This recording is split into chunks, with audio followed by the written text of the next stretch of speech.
Hello students, कैसे हैं। तो हमारा चैप्टर चल रहा था, पार्ट चल रहा था अमीन्स का। चल रहा था या नहीं चल रहा था। अमीन्स के अंदर हमने क्या क्या पढ़ लिया है। लास्ट टाइम हम केमिकल प्रॉपर्टीज में चल रहे थे, जिसके अंदर हमने की थी अमीन्स की reaction with the nitrous acid, जो कि बहुत ज्यादा इंपॉर्टेंट पार्ट था। नाइट्रस एसिड जो मैं करवा चुका हूं, एक एक बात तुम्हें अलग अलग करवाई है। आज हम करने जा रहे हैं स्टार्ट रिएक्शन ऑफ अमीन्स या chemical properties of amines with reaction with reaction with benzene sulphonic chloride. Reaction with benzene sulphonyl chloride. Reaction with benzene sulphonyl chloride से हम रिएक्शन करवाएंगे। क्या होता है बेंजीन सल्फोनिल क्लोराइड। आपके पास बेंजीन रिंग है, ये रहा, और उसके ऊपर क्या जोड़ दो, SO2Cl। इसे बोलते हैं बेंजीन सल्फोनिल क्लोराइड। ये आपका है, इसके साथ हम रिएक्शन करवाएंगे। बेंजीन सल्फोनिल क्लोराइड को एक और नाम भी देते हैं, इसे बोला था हिंसबर्ग रिएजेंट। क्या नाम दिया जाता है इसको, हिंसबर्ग रिएजेंट नाम दिया जाता है इसको। बेंजीन सल्फोनिल क्लोराइड को हम क्या नाम देते हैं, हिंसबर्ग रिएजेंट, इसको नाम दिया जाता है। इसके साथ आपको रिएक्शन करवानी है अमीन्स की, प्राइमरी अमीन की अलग, सेकेंडरी की अलग और टर्सरी की अलग। हिंसबर्ग रिएजेंट इसको नाम देते हैं। इसके साथ आप रिएक्शन जब करवाओगे तो इसका स्ट्रक्चर एक तरीके से और भी देख लेते हैं। ऐसा भी स्ट्रक्चर होता है इसका, S, ये जो दो ऑक्सीजन है ये डबल बॉन्डेड होती हैं, ऐसे भी लिख सकते हो आप, S डबल बॉन्ड और Cl, ये भी होता है। ठीक है, ये है बेंजीन सल्फोनिल क्लोराइड, या इसको बोलते हैं हिंसबर्ग रिएजेंट। अब देखते हैं एक करके। सबसे पहले देखते हैं रिएक्शन विद प्राइमरी अमीन। किसके साथ देखते हैं, रिएक्शन विद प्राइमरी अमीन्स। तो लिख लो reaction with primary amine. Reaction with primary amine करोगे तो क्या बनेगा, ध्यान से देखिएगा। प्राइमरी अमीन मैं ले लेता हूं, ये मैंने ले लिया प्राइमरी अमीन। कोई भी जो आपका मन करे ये ले लिया प्राइमरी अमीन। ले सकते हैं नहीं ले सकते, RNH2 मतलब एक कार्बन चेन और NH2। इसकी रिएक्शन मुझे किसके साथ करवानी है, बेंजीन सल्फोनिल क्लोराइड, SO2Cl। लिख सकता हूं ऐसे, कैसे भी लिख लो, बताया तो था अभी। इसके साथ आप रिएक्शन करवाओगे तो देखिएगा, आप रिएक्शन विद इसके साथ करवाएंगे तो क्या बनेगा। इसका हाइड्रोजन मैं पहले भी बता चुका हूं रिप्लेसेबल होता है।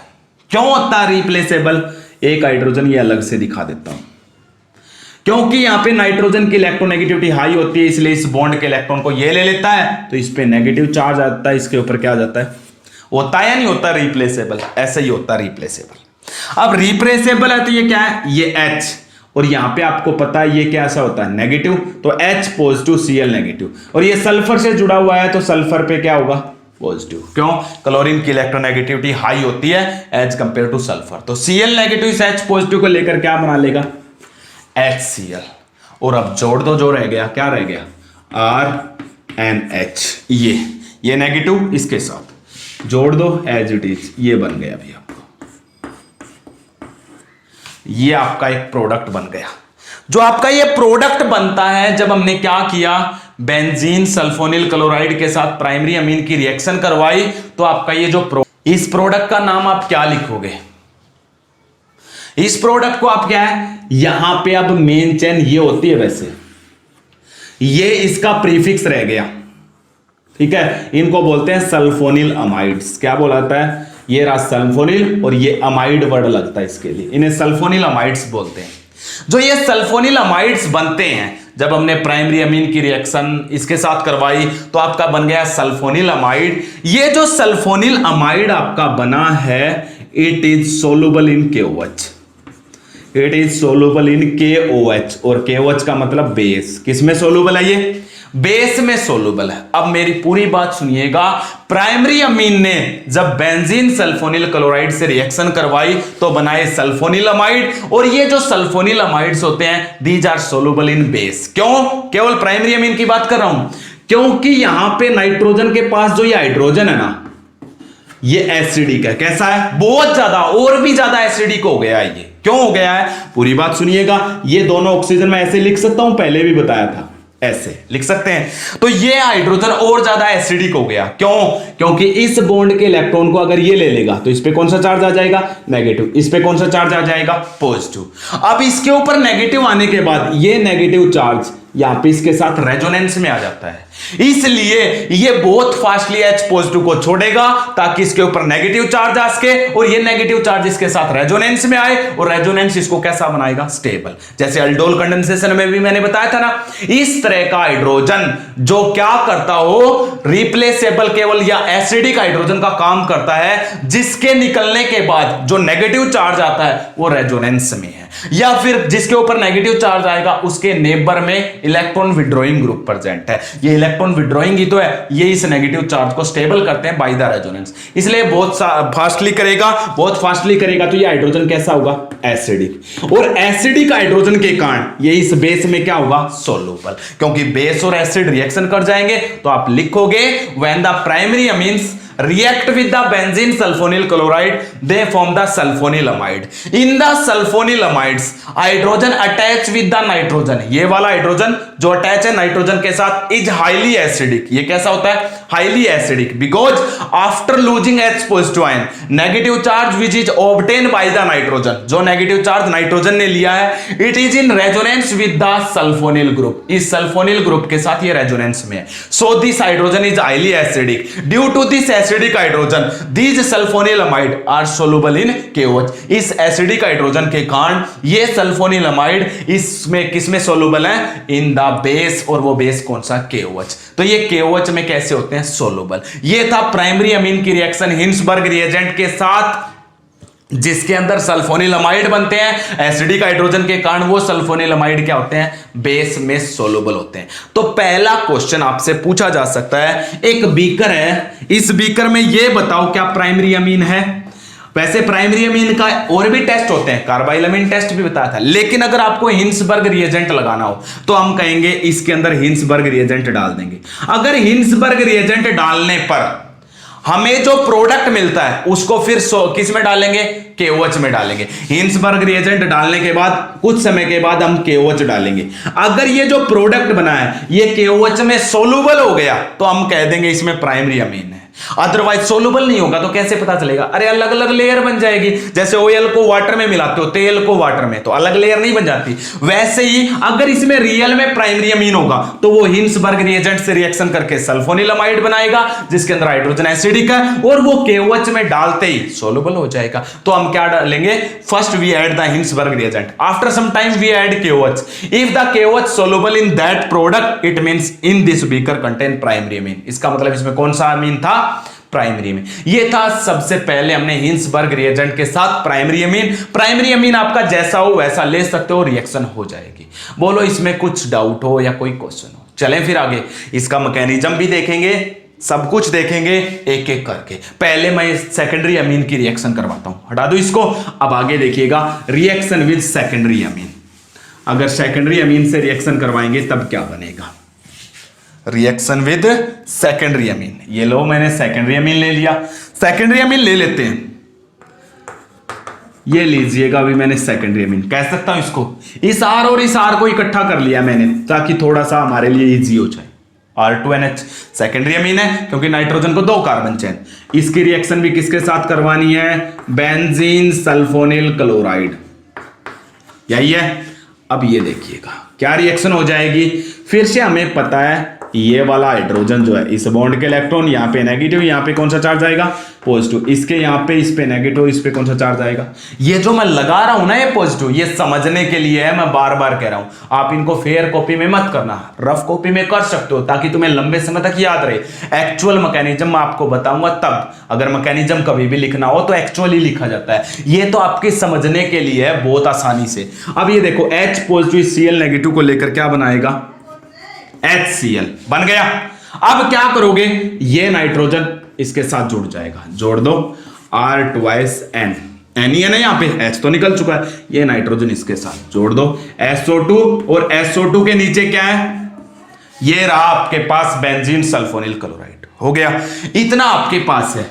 ये भी क्या बना? सल्फोनिल अमाइड ही बना है। ये भी क्या बना है? Sulphonyl amide. लेकिन इस सल्फोनिल अमाइड में और जो प्राइमरी अमीन ने सल्फोनिल अमाइड बना था उसमें डिफरेंस देखो, इट इज नॉट एसिडिक, ये एसिडिक नहीं है, नॉट एसिडिक। रीजन, क्योंकि यहां पे नाइट्रोजन के पास कोई भी हाइड्रोजन ऐसा नहीं है जो H पॉजिटिव बन के निकल सके।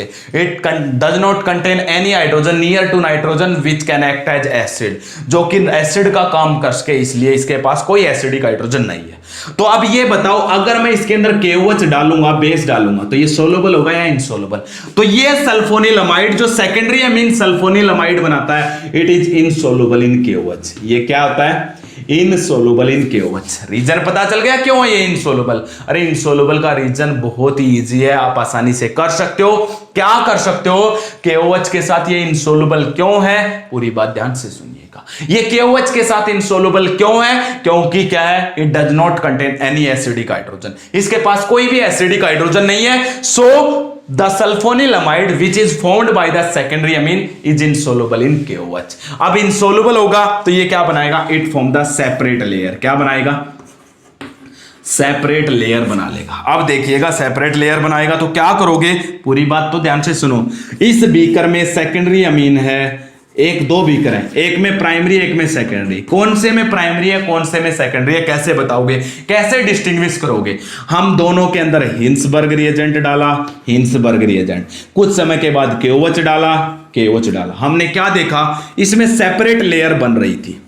सेपरेट लेयर क्यों बन रही थी? इसका मतलब इसमें कौन सा अमीन है? सेकेंडरी। क्यों? सेकेंडरी अमीन ने जो सल्फोनिल अमाइड बनाया वो KOH में इनसोलुबल होता है, और KOH में इनसोलुबल होने के कारण वो क्या बनाता है? सेपरेट लेयर बनाता है। कैसी लेयर बनाता है? सेपरेट लेयर बनाता है। बोलो समझ आया है नहीं आया? हो जाएगा। आगे बढ़ते हैं, फिर आगे देखिएगा टर्सरी अमीन की तरफ। हटा दो इसको भी। अब टर्सरी अमीन की रिएक्शन करवाइएगा विद बेंजीन सल्फोनिल क्लोराइड या हिंसबर्ग रिएजेंट के साथ। टर्सरी अमीन ले लेता हूं नाइट्रोजन के साथ 3R ग्रुप, यही है। इसकी रिएक्शन मैंने ये करवा दी, SO2Cl की रिएक्शन बेंजीन सल्फोनिल क्लोराइड। देख के बताओ रिएक्शन होगी या नहीं होगी? अरे इस नाइट्रोजन के पास कोई भी हाइड्रोजन नहीं है ताकि उस हाइड्रोजन को इस क्लोरीन से जोड़ा जा सके, तो रिएक्शन होगी। इसमें तो आंसर ही क्या आएगा? No reaction. क्या रीजन लिखोगे? Tertiary amine not react with the benzene sulphonyl chloride because in the tertiary amine nitrogen है नो रिप्लेसेबल हाइड्रोजन। नाइट्रोजन के पास क्या नहीं है? नो रिप्लेसेबल हाइड्रोजन, कोई भी रिप्लेसेबल हाइड्रोजन नहीं है, इसलिए टर्सरी अमीन नो रिएक्शन, इसलिए टर्सरी अमीन रिएक्शन नहीं करेगा। बोलो इतना समझ आया या नहीं आया? एक एक बात मैंने अलग अलग बताई है। अब आगे आप लिखोगे, क्वेश्चन लिखो, फिर इसका मैकेनिज्म बताऊंगा। How will you distinguish primary, secondary and tertiary amines? How will you distinguish primary, secondary and tertiary amine? ये मैंने ले लिया है। कैसे बताओगे प्राइमरी अमीन, दूसरा सेकेंडरी अमीन और तीसरा टर्सरी अमीन को कैसे डिस्टिंग्विश करोगे? तो डिस्टिंग्विश करने के लिए ऐसे टेबल बनाई जाती है, मैंने पहले भी बताया था। तो हम कह देंगे बाय द हिंसबर्ग रिएजेंट। कौन सा रिएजेंट यूज करेंगे? हिंसबर्ग रिएजेंट यूज करेंगे। हिंसबर्ग रिएजेंट यूज करने से क्या होगा? हम कहेंगे हिंसबर्ग रिएजेंट, एक प्राइमरी अमीन का आप एग्जांपल भी लोगे, प्लस हिंसबर्ग रिएजेंट का आप फॉर्मूला भी बताओगे, सब कुछ बताओगे, ये रिएक्शन भी करके दिखाओगे। जब ये रिएक्शन करते हैं तो H और Cl HCl, और ये क्या बन जाता है? आप सब कुछ लिख के दिखाओगे, बिल्कुल एक एक बात। ये बन गया। फिर हम कहेंगे इट इज KOH सोलुबल। कैसा होगा ये? Due to this acidic hydrogen, due to this acidic hydrogen. इतना हो गया। इसी तरीके से फिर सेकेंडरी अमीन में क्या लोगे? ये ले लिया। इसकी रिएक्शन भी आप किसके साथ करवाओगे? ये रहा, हो गया। H और ये Cl HCl ये जुड़ जाएगा इसके साथ, ये जुड़ गया SO2 और नीचे क्या जोड़ दिया? बेंजीन। अब कहोगे it is insoluble in KOH। हो गया insoluble in KOH because it have no acidic hydrogen. और टर्सरी अमीन आप बताओगे, ये रहा टर्सरी अमीन प्लस SO2Cl2। तो हिंसबर्ग रिएजेंट क्या लिख दोगे? ऐसे अटेम्प्ट करना भी आपको पेपर में, नो रिएक्शन। आ गया नहीं? आ गया। इसलिए हिंसबर्ग रिएजेंट का यूज कहां पे किया जाता है? To distinguish primary, secondary and tertiary amines. इनको डिस्टिंग्विश करने के लिए हम यूज करते हैं, किसका यूज करते हैं? हिंसबर्ग रिएजेंट का यूज करते हैं। हो जाएगा। आगे देखिएगा मैकेनिज्म ऑफ हिंसबर्ग रिएजेंट, हटा दूं इसको। मैकेनिज्म देखिएगा हिंसबर्ग रिएजेंट का क्या है।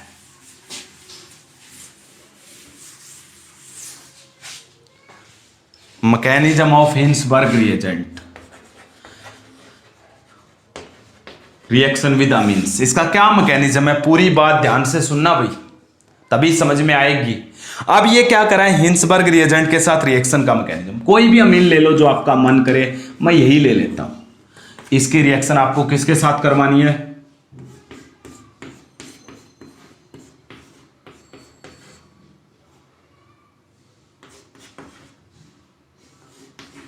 यही है हिंसबर्ग रिएजेंट। मैंने स्पेस छोड़ लिया।